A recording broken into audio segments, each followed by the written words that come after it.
one lady dies, 2 small children are on the stampede, one is under coma, and that gentleman doesn't even bother to go and ask and seize her at that moment and goes waving like that. Akbar साहब आप permission दे तो 2 minute मैं तेलुगु में बोलता हूँ. क्यों 2 तारीख వాళ్ళు అప్లికేషన్ పెట్టుకుంటే థియేటర్ కు ఉన్నది ఒకటే దారి. ఈ దారిలో ఇంతమంది వేలాది మంది అభిమానులు వచ్చినప్పుడు మేము కంట్రోల్ చేయలేము, వద్దు అని తిరస్కరించారు. కానీ ఎక్స్ రోడ్ చౌరస్తా కంటే ముందు నుంచే కార్లో రూఫ్ టాప్ ఓపెన్ చేసి రోడ్ షో చేసుకుంటే థియేటర్లకు పోవడంతో ఆ చుట్టుముట్టుతున్న 7-8 థియేటర్లలో ఉన్న సినిమా అభిమానులు మొత్తం ఇక్కడికే రావడంతో వేలాది మంది జమ అయ్యారు. ఆ బౌన్సర్లు అందరు మీదికి వచ్చే అందరు అభిమానులను విపరీతంగా అడ్డంగా ఎట్లబట్టి అట్లా తోయడంతో తొక్కిసలాటలో హీరో థియేటర్కి వెళ్ళి లోపలికి వెళ్ళి చూసినాక పోలీసులు ఈ అక్కడ ఉన్న జమైన జనాలను అందరిని కూడా తీస్తే ఆ తల్లి అంత తొక్కిసలాటలు కూడా ఆ శవాలుగా మారిన తల్లి కొడుకు చెయ్యి ఇడవలే అధ్యక్ష. అట్లే చెయ్యి బిగ్గర పట్టుకొని ఆల్మోస్ట్ పోలీసులు పిల్లవాడు కూడా చచ్చిపోయింది అనుకున్నారు.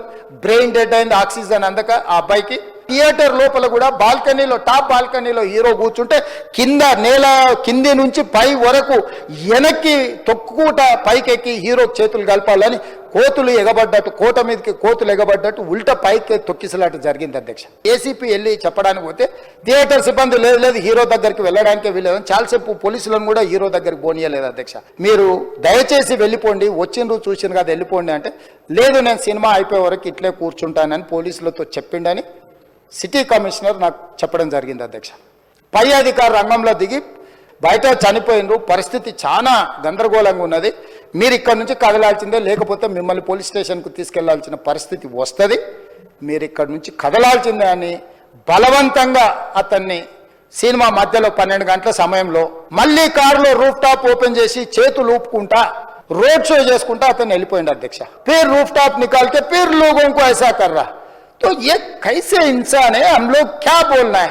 3000 ఒక టికెట్ 12,000 రూపాయలు పెట్టి సినిమా థియేటర్కి వెళ్తే థియేటర్లో చనిపోతే చనిపోయిన 11వ రోజు వరకు వీళ్ళు ఎవరు హీరో కానీ ప్రొడ్యూసర్ కానీ ఎవరు కానీ ఆ కుటుంబాన్ని చనిపోయిన కుటుంబాన్ని కానీ హాస్పిటల్లో చావు బతుకుల మధ్యలో ఉన్న పిల్లవాడిని పరామర్శించడానికి కూడా పోలేదు అధ్యక్ష. ఇలాంటి మానవత్వం లేకుండా వ్యవహరించిన వాళ్ళను పోలీసులు విధి నిర్వహణలో భాగంగా పోలీస్ స్టేషన్కు తీసుకెళ్తే పైశాచికంగా ఎంత నీచంగా నన్ను తిట్టుకుంటా పోస్టులు పెట్టినరంటే ఒక ఆయన ట్విట్టర్లో పెడతాడు అడ్డగోలుగా 10 ఏళ్ళు మంత్రి చేసి ఉద్యమాల సమయంలో సినిమా షూటింగ్లో జరగొద్దని దాడులు చేసిన వ్యక్తులు ఇవాళ అతను భగవత్ స్వరూపుడు, అసలు అతన్ని పోలీసులు ముట్టుకుంటారా? అసలు ఈ రాష్ట్రం ఏమైపోతుంది? రాష్ట్రం ఉంటుందా?